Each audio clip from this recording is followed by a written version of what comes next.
Imagine standing on the cliffs of England in the summer of 1940. The wind in your face, the channel stretching out before you, and the roar of engines filling the sky. Because above your head, the future of the free world is being decided. This is the story of the Battle of Britain, the moment when a small island nation stood alone and refused to bow. Welcome back to our World War II series. Today, we dive into one of the most critical turning points of the entire war, a battle not fought across trenches or oceans, but in the sky itself. A battle where courage met fire, where youth confronted overwhelming odds, and where the outcome would shape everything that came after. Stay with me, because this is the battle for Britain, the day the skies became a battlefield.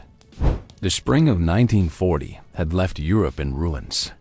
In just 6 devastating weeks, Nazi Germany had overrun Denmark, Norway, the Netherlands, Belgium, and finally, France. The Blitzkrieg, Hitler's unstoppable lightning war, seemed truly unbeatable. Millions watched in terror as the Nazi war machine surged westward, swallowing nations faster than anyone could comprehend. To the world, it looked like nothing could stop Hitler. And now, as British ships evacuated the last surviving soldiers from the beaches of Dunkirk, the truth was undeniable. Britain stood utterly alone. No allies, no continental armies left. No shield between them and Hitler's grasp. Adolf Hitler believed the British people were exhausted, demoralized, ready for surrender. He imagined a Europe united under his command, and only one remaining roadblock stood in his path: the island of Great Britain. But invading Britain required one critical thing first: control of the skies. The Luftwaffe, Germany's mighty air force, had to destroy the Royal Air Force before any invasion could begin. Hitler believed this would take only a few weeks. After all, the RAF was smaller, outnumbered, and stretched thin. To his military planners, it was simple mathematics. But they underestimated something they could never measure on paper: the grit of a people fighting for their survival, and the determination of pilots who would rather die in the clouds than bow to tyranny. The stage is set. Across England, radar towers stood like lonely metal giants. These strange skeletal structures, towering over the countryside, were part of a revolutionary early warning system called chain-home. It allowed Britain to detect incoming German aircraft long before they reached the coast. To the Luftwaffe, radar seemed unimportant. To the RAF, it was the difference between life and death. Meanwhile, the British government prepared for what they feared was inevitable. Winston Churchill, newly appointed Prime Minister, addressed the nation with words that echoed around the world: "We shall defend our island, whatever the cost may be." Yet privately, many in Britain wondered, could they? The RAF Fighter Command was young, experimental, and already stretched to its limits. Its pilots, around 2,900 of them, came not only from Britain, but from across the world: Poland, Canada, Australia, New Zealand, South Africa, Czechoslovakia, and even volunteers from the United States. They were engineers, students, factory workers, ordinary men who found themselves thrust into extraordinary circumstances. Some were barely 20 years old. Their aircraft, the Supermarine Spitfire and the Hawker Hurricane, were fast, maneuverable, and deadly in the right hands. But there simply weren't enough of them. Not enough planes. Not enough pilots. Not enough time. And over the English Channel, dark wings were gathering. Thousands of German bombers and fighters filled the French airfields, engines rumbling like a storm waiting to break. The Battle of Britain was coming. The first blows, July 10th, 1940. The clouds parted over the Channel, and the Luftwaffe launched its opening attack. German bombers targeted shipping lanes, factories, and coastal defenses. Their goal was simple: weaken Britain slowly, bleed her dry, and destroy the RAF piece by piece. The RAF scrambled to respond. From airfields across southern England, Young pilots raced to their aircraft the moment the sirens wailed. Mechanics fueled and armed the planes in minutes. Engines roared to life. Dust scattered across runways, and then they were airborne. High above the channel, the first major air battle of the campaign erupted. Trails of smoke streaked across the sky as aircraft spun, dove, and collided in bursts of fire. The pilots fought not only the enemy, but exhaustion, fear, and the crushing realization that this was only the beginning. Yet Britain held firm. Day after day, wave after wave, the Luftwaffe returned. But still, the RAF endured.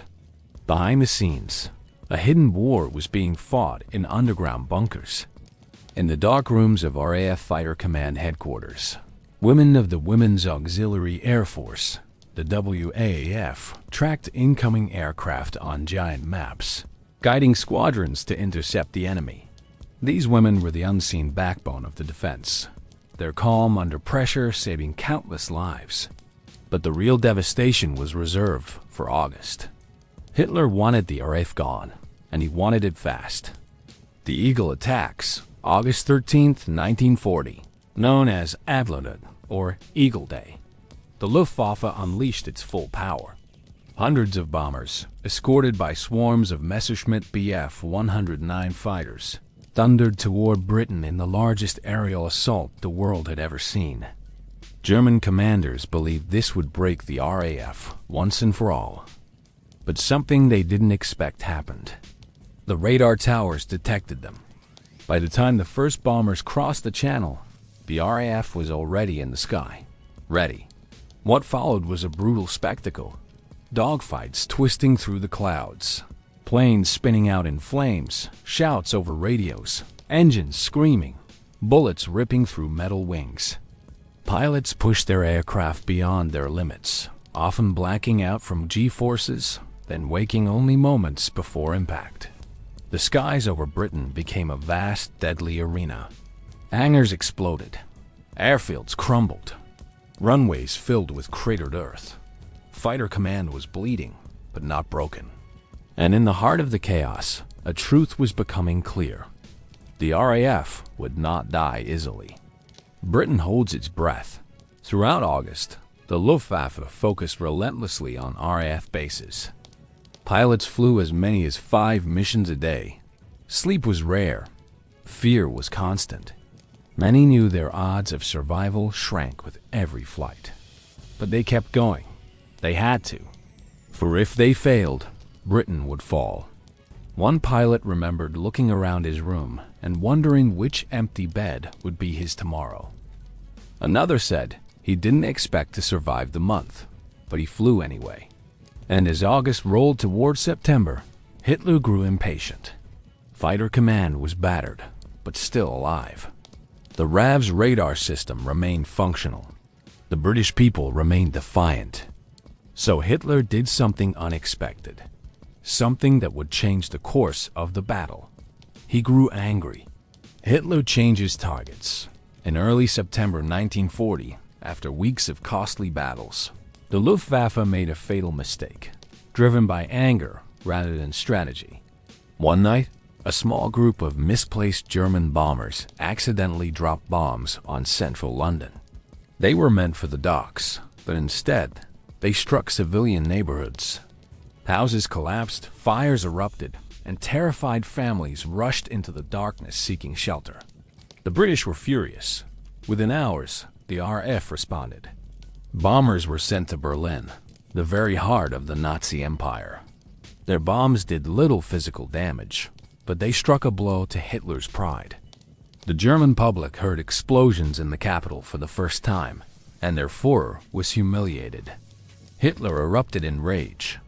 He demanded retaliation, not on factories or airfields, but on cities. The Luftwaffe strategy shifted instantly. Instead of destroying the RAF, they would break British morale by relentless bombing of cities, especially London. It was a strategic disaster. The RAF, once on the brink of collapse, now had a chance to breathe. Airfields once targeted daily were suddenly spared. Crucial radar stations were left untouched. And Fighter Command, rejuvenated and reorganized, prepared for its greatest test yet. But for the people of Britain, a new nightmare had begun. The Blitz begins, September 7th, 1940, late afternoon. As families prepared dinner and children played in the streets, the ominous sound of air raid sirens began to howl across London. People froze. The ground trembled. A low rumble filled the air. Then, the sky turned black.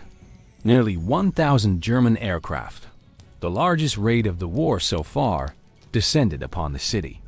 Bombers in tight formations, flanked by fighters, swept across the Thames. Below them lay the beating heart of Britain's largest city. The first bombs fell on the London docks, exploding in towers of flame. The next wave hit warehouses, factories, and entire rows of homes. Firestorms erupted. Smoke choked the air. Buildings collapsed in deafening thunder. Families scrambled into underground shelters. Firefighters raced through the streets as fiery debris rained down from above. Mothers held their children close. Fathers searched frantically for loved ones. Even as bombs fell, rescue workers dug with their hands through rubble, refusing to give up. And yet, London did not break. Night after night, the Luftwaffe returned. For 57 consecutive nights, London was bombed without pause. Other cities suffered too. Liverpool, Birmingham, Coventry, Manchester, Glasgow. The bombs fell everywhere. But the British spirit held.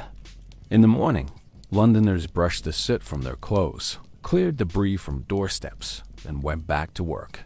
Shops reopened. Trains ran. Life continued. The Blitz didn't destroy morale, it strengthened it. But while cities burned, the RAF prepared for the most decisive day of the entire battle. A crucial turning point. By mid-September, the Luftwaffe believed the RAF was nearly defeated. They planned a massive strike intended to draw out and destroy the last British fighter squadrons. It would be the final blow, clearing the skies for invasion. But intelligence was wrong. The RAF, though battered, was far from beaten. Thanks to their saved airfields, repaired runways, and continuous production of aircraft, they were ready. September 15th, 1940, a date that would echo through history. On that morning, as church bells rang across Britain, a massive formation of German bombers crossed the English Channel. The Luftwaffe believed the RAF could send up only a handful of fighters. Instead, Fighter Command launched everything they had. Dozens of squadrons streaked into the sky, rising like arrows. Hurricanes went for the bombers. Spitfires climbed toward the fighters. The battle unfolded across the skies of southern England, chaos, fire, and courage intertwined. RAF pilots dove into enemy formations, firing at close range. German bombers released their payloads too early, desperate to escape. Dogfights raged above cities and over open fields.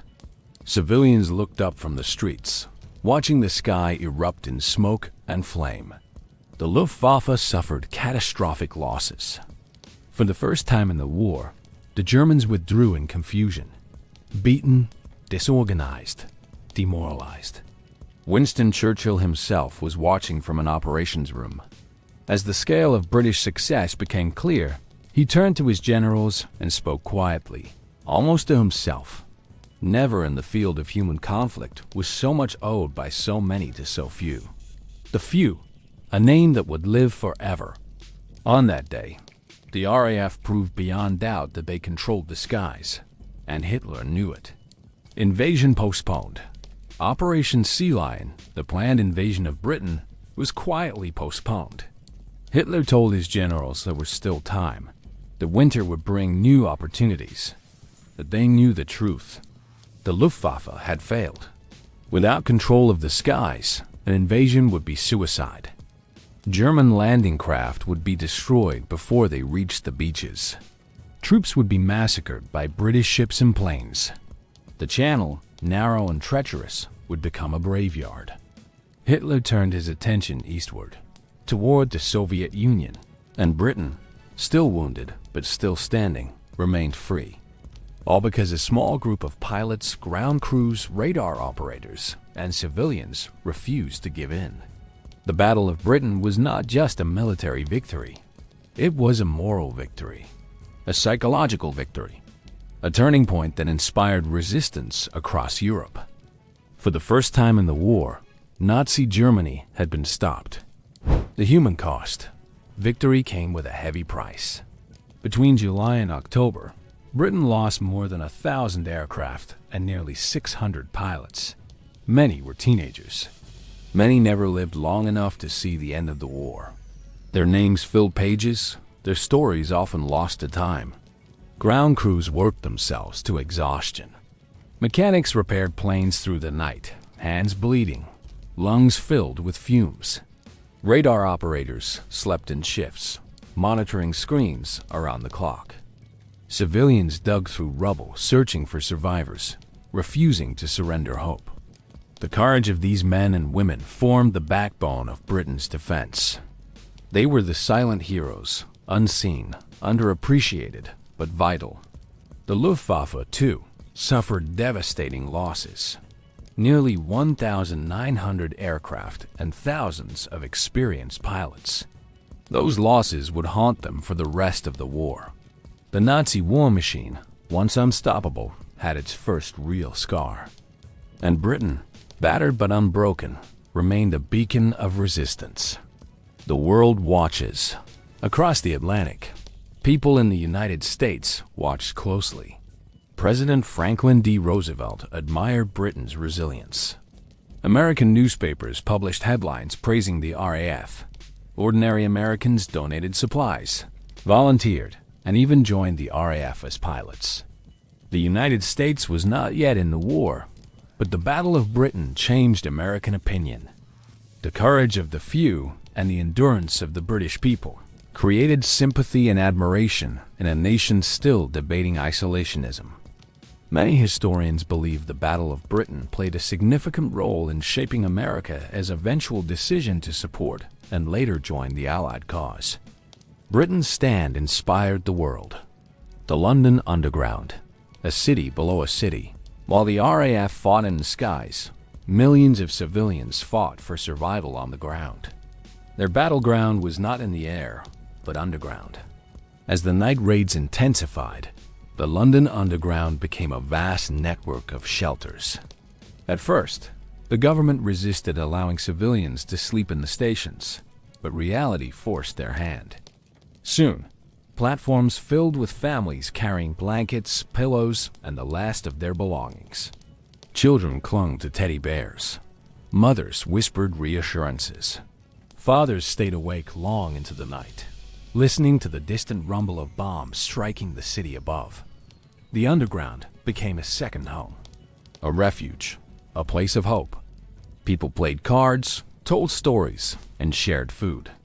Volunteers handed out tea. Some brought radios so they could listen to news, music, or Churchill's speeches echoing through the tunnels. Babies were even born in the dark of those stations. Outside, the streets burned. Inside, the spirit endured. The Blitz didn't crush London. It united London. It proved that even under relentless attack, the human spirit refuses to bow. The fighter pilot's reality. Above them, the young men of the RAF, the few, lived a life defined by seconds. Seconds to scramble, seconds to climb, seconds to live or die. Many woke up at dawn after only a few hours of sleep. Their uniforms were often damp with sweat and oil. Their eyes were red. Their nerves were stretched thin. Yet when the scramble bell rang, they ran always. Mechanics pulled chocks from wheels. Engines roared. Hurricanes and Spitfires leapt down runways and shot into the sky. Climbing so steeply, it felt like they were reaching for survival itself. Once in the air, everything happened at terrifying speed. The Bf-109s, Germany's premier fighters, could dive faster than British planes. Their cannons ripped through aircraft in seconds. RAF pilots relied on tight turns, teamwork, and instinct. Many of them died within their first week of combat. A veteran pilot once said, "If you survived your first 5 missions, you might survive the war." But that was a very big if. And yet, they kept going. They fought not for glory, not for medals, but because they understood the truth. If they failed, invasion would follow and Britain would fall. For them, this was not just war. It was survival. The women who kept Britain flying. Behind every pilot was a support system that rarely made headlines, but without them, victory would have been impossible. The Women's Auxiliary Air Force, the WAF, worked tirelessly in operations rooms, tracking every friendly and hostile aircraft in British airspace. Their hands moved swiftly across massive maps as they placed colored markers representing planes. Their calm voices relayed critical information to commanders during the most chaotic battles. One mistake could cost dozens of lives. But they almost never made mistakes. Meanwhile, in factories across Britain, thousands of women built aircraft at record speed. They riveted wings, molded metal, tested engines, and assembled machines faster than the Luftwaffe could destroy them. Many had never touched an aircraft before the war. Now, they were the lifeblood of Britain's defense. Ground crews, men and women, rearmed and refueled aircraft in minutes, often while bombs fell nearby. They patched bullet holes with whatever metal they could find. They pushed damaged planes aside and prepared fresh ones. These were the unsung heroes of the Battle of Britain. Their courage was quieter, but no less important. The airfields under siege. August and early September brought the RAF to the brink. Some airfields were attacked up to 4 times a day. Hangars burned. Runways cratered. Barracks collapsed. Fuel dumps exploded in towering flames. Pilots landed on runways still smoking from the last raid. Mechanics sprinted across fields to drag injured comrades to safety. Medical officers performed surgery in makeshift tents as bombs shook the earth. RAF Biggin Hill, one of the most important fighter stations, was hit so hard, so often, that commanders considered abandoning it. But the crews refused. They rebuilt. They kept fighting. They refused to give in. The Luftwaffe believed the RAF was nearing collapse, but each time the Germans thought the British were finished, the RAF rose to meet them again. Like a boxer refusing to stay down. The technology that saved a nation, radar, that strange new invention the Germans dismissed, became Britain's secret weapon. Even when airfields were burning, radar masts stood untouched on the coast. From these towers, faint signals bounced off incoming aircraft, giving fighter command crucial minutes to prepare. Instead of guessing where the enemy was, the RAF could intercept them with precision. Germany never understood how the British always seemed ready. To the Luftwaffe, it felt like the RAF had eyes in the clouds. In a way, they did. This advantage, combined with the stubborn resilience of fire command, reversed what should have been overwhelming odds. Without radar, the RAF might have collapsed. With it, they survived. The German challenge. The Luftwaffe faced challenges of its own, ones that history often overlooks. German fighters had limited fuel capacity. Once they crossed the channel, they had only minutes of combat time before needing to turn back. Many ran out of fuel on the return and ditched into the sea. Their bombers, Heinkel, Dorniers, and Junkers, were slow and vulnerable. They relied heavily on Bf 109 escorts, but the fighters could not always stay with them. The British fought over home territory. Every pilot who bailed out lived to fight another day. German pilots who fell became prisoners or were lost entirely. Every RAF pilot was valuable. Every Luftwaffe loss was permanent. Slowly, the balance shifted. The turning of the tide. By September, even before the decisive day of the 15th, cracks began to appear in Germany's confidence. The Luftwaffe had expected a quick victory.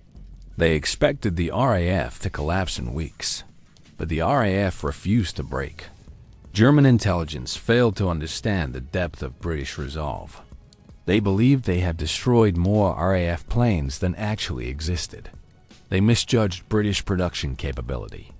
They underestimated how many pilots were still ready to fight. The truth was simple. The Luftwaffe grew weaker. The RAF grew stronger. Every day the RAF survived. The closer Britain came to victory. Hitler's rage at the bombing of Berlin led him to shift targets away from fighter command, arguably the most critical mistake of the entire campaign. The RAF breathed again, repaired again, rearmed again, and prepared to deliver a blow that would echo through history. September 15th, the day the sky erupted. On the morning of September 15th, 1940, church bells rang across England.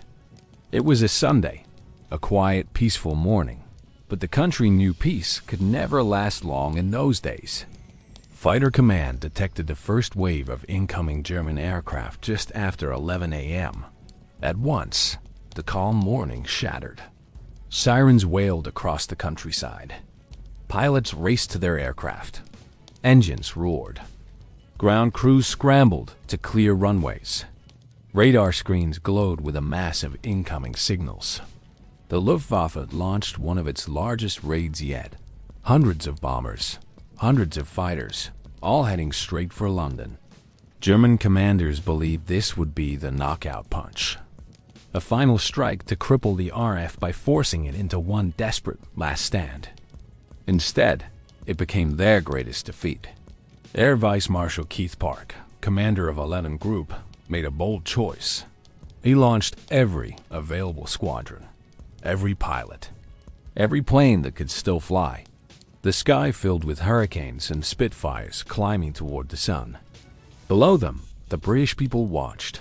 Farmers paused in their fields, Londoners on rooftops, families emerging from shelters, eyes lifted to the sky as contrails drew white scars across the blue. They watched history unfold above their heads. The sky turns into a maelstrom. The battle exploded with staggering intensity. German bombers flew in tight formations, engines thundering like a steel storm. Fighter escorts snarled around them, ready to tear apart any RAF pilot who dared approach.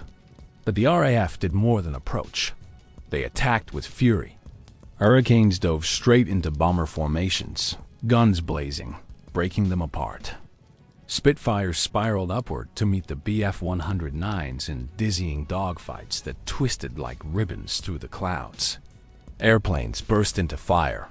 Engines screamed. Flak erupted around them. Explosions echoed through the sky. Many pilots didn't even remember firing their weapons. The adrenaline was overwhelming. Some didn't remember how they got home. Others didn't get home at all.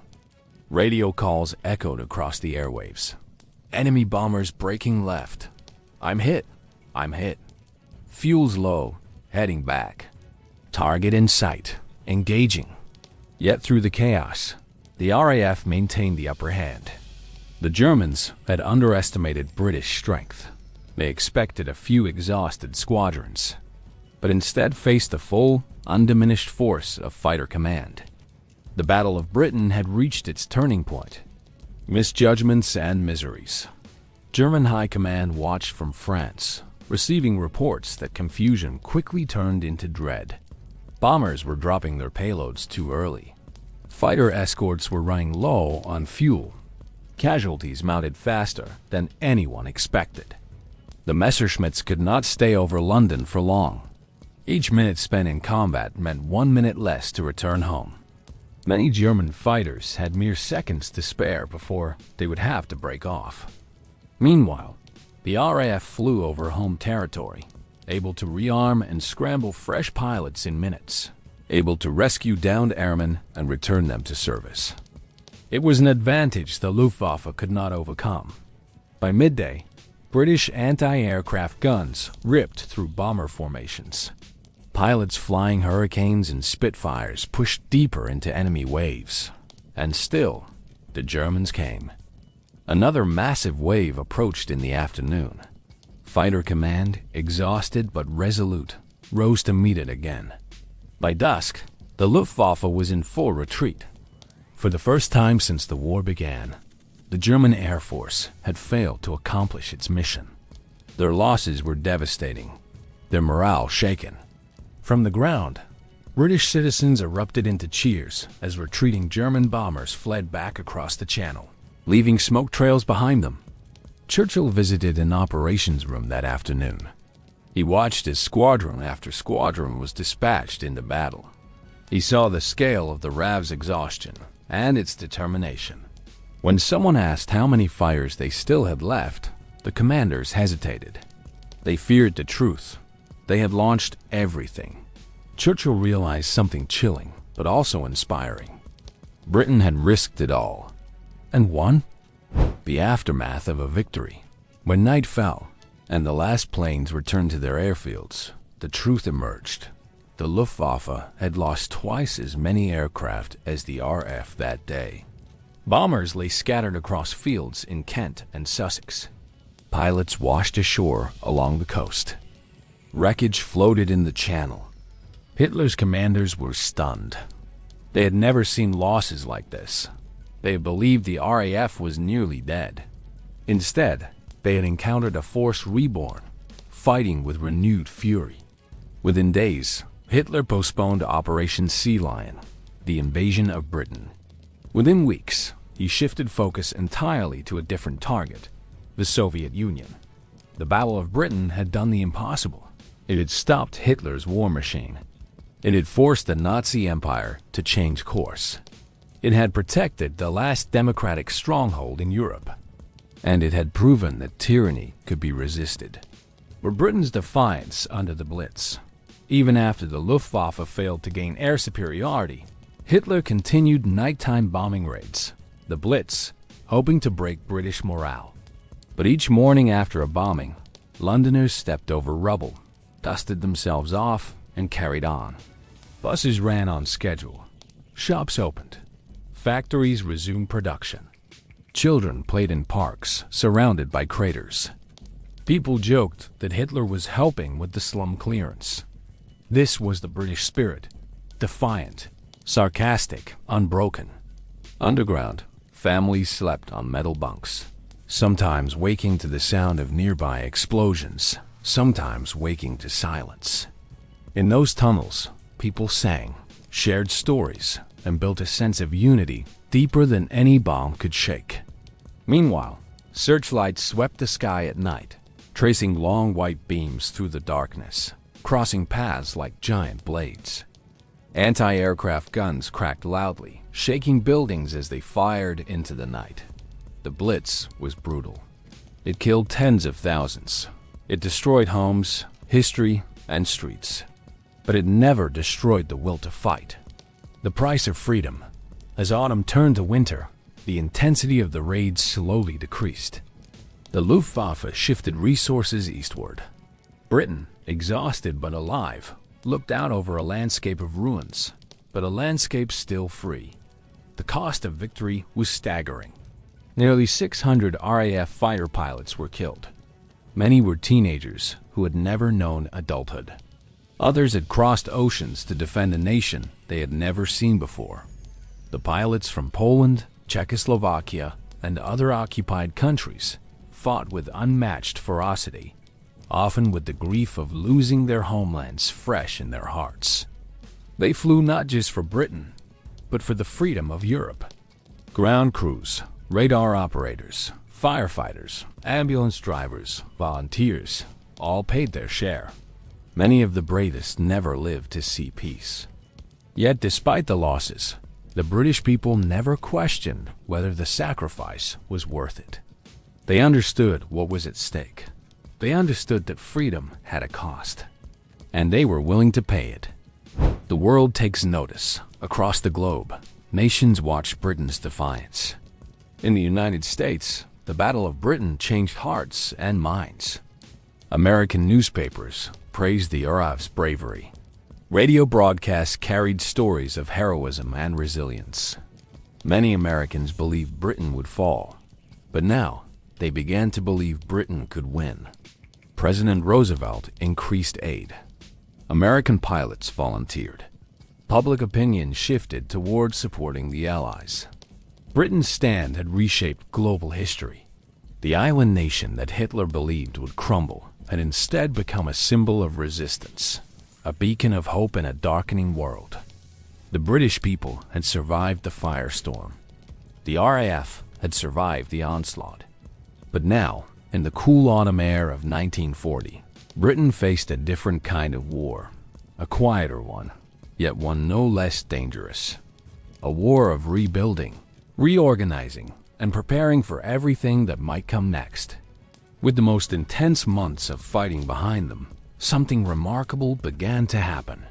For the first time since the rise of Nazi Germany, the world saw that Hitler could be stopped.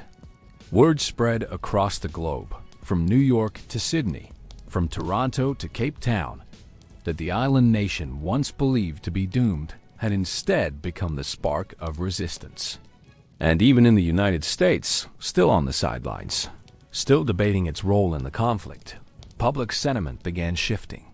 The courage of Britain, and especially the men of the Royal Air Force, planted seeds that would grow into new alliances, new weapons, and ultimately, a united front against tyranny. But in late 1940, the victory was not yet absolute. Germany had failed to win the skies, yes, but the regime's rage only intensified. The Blitz continued. Industrial cities remained targets. Families endured sleepless nights in air raid shelters, while firemen rushed toward burning buildings instead of away from them. Children remained evacuated in the countryside, clutching tags around their necks like packages shipped to a safer world. Britain survived because its spirit refused to break, and the RAF became the symbol of that endurance. Let us return to the pilots, because the story of the Battle of Britain isn't just the story of tactics, machines, or missions. It's the story of individuals. Human beings pushed to their limits. Moments of fear, bravery, and sacrifice written across a canvas of cloud and fire. Many pilots openly admitted their fear. And why wouldn't they? Every time they climbed into a cockpit, they understood that they might not return. Some vomited from nerves before takeoff, then wiped their mouths and sprinted toward their planes anyway. Some wrote letters that would only be opened if they failed to come home. Some counted the empty chairs in the briefing room, measuring the cost of every new sunrise. And yet, when the scramble bell rang, they moved without hesitation. There was something else at work too, something beyond bravery, beyond duty, beyond patriotism.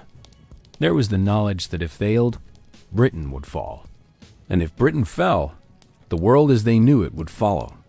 This sense of purpose forged a new kind of heroism, one defined not by invincibility, but by vulnerability, resilience, and drive. America watched this courage closely. Newspapers across the U.S. published stories of the few, printing photos of pilots with tired eyes and dirt-streaked faces. Hollywood actors volunteered for the RAF. Young Americans crossed the Atlantic to join the fight even before their nation officially entered the war. British victory in the Battle of Britain didn't just protect an island. It built a bridge across the ocean. A bridge of shared purpose, shared danger, and soon shared war. As 1940 closed, Hitler shifted his strategy. Unable to break Britain from above, he lashed out elsewhere, planning invasions, expanding fronts, and turning his sights eastward toward the Soviet Union. But that decision would divide his strength. It would stretch his forces, and it would open the door to his downfall. The Battle of Britain may seem small compared to the titanic struggles that would follow. The Eastern Front, Pearl Harbor, D-Day. But in truth, none of those moments would have been possible if Britain had fallen in 1940. Without the RAF's victory, there would be no staging ground for American troops in 1944. No Western Front against Nazi Germany. No liberation of France. No path to Berlin. No turning of the tide. The battle fought in the skies above London, Dover, Portsmouth, Brighton, and dozens of other towns was not just a battle for Britain. It was a battle for the entire free world. Let's shift back to the airfields again. Cold, muddy, and windswept, in the months after the worst fighting. Many pilots who survived the summer returned to their families as strangers. They lost friends. They had seen too much. They had lived through lightning-fast dogfights where seconds determined life or death. Many carried the weight silently. For them, the Battle of Britain never ended. It echoed for years. Yet even in their silence, they left behind a legacy. A legacy that says, when everything seems lost, when the enemy is stronger, when the night is darkest, courage can still prevail.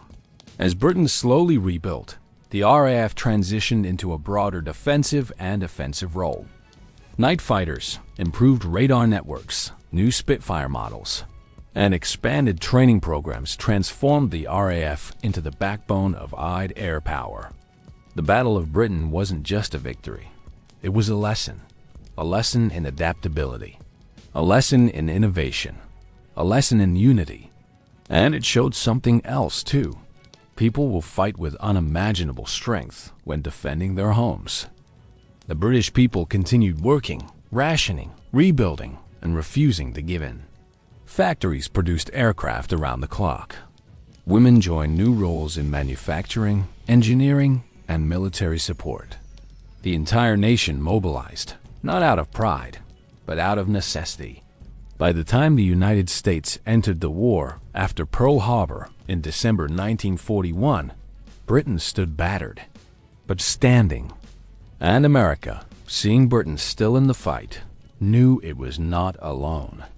When American soldiers, pilots, and sailors eventually traveled to British shores, they were greeted not by a defeated nation, but by a defiant one. A nation that had survived hell and refused to bow. Now, let's zoom out. Let's look at the bigger picture. In military history, few battles are as deceptively simple as the Battle of Britain. An air force defending its homeland against a larger, better supplied enemy. But beneath that simplicity lies a profound truth. Control of the air determines the future of nations. Britain won because it held that truth firmly in its grasp. And that brings us to the final, often overlooked chapter of this story. The legacy etched into the very identity of modern air power. The RAF's performance in 1940 shaped every major air strategy that followed. Radar became indispensable. Fire command became a blueprint for modern air defense networks. The idea that a small number of well-coordinated aircraft could stop a massive invasion became military doctrine. The RAF didn't just defend Britain. It changed the world's understanding of war itself. As we close this episode, remember this. The Battle of Britain was not won by machines alone. It was won by people. Ordinary men and women who chose courage over fear, action over surrender, and hope over despair. It was won by the pilots, the ground crews, the radar operators, the firemen, the nurses, the factory workers, the volunteers who kept watch on rooftops, the families who refused to abandon their spirit, even when the skies burned above them. This was not just Britain's finest hour. It was one of humanity's finest hours. And that is the incredible true story of the battle for Britain. The moment the skies became a battlefield and democracy held the line against dictatorship. If this episode moved you, inspired you, or taught you something new, hit that like button. Drop a comment telling me which moment of this story hit you the hardest. And don't forget to subscribe, because the next episodes in this World War II documentary series dive even deeper into the turning points that shape the world we live in today. Thanks for watching, and as always, history lives on when we remember it.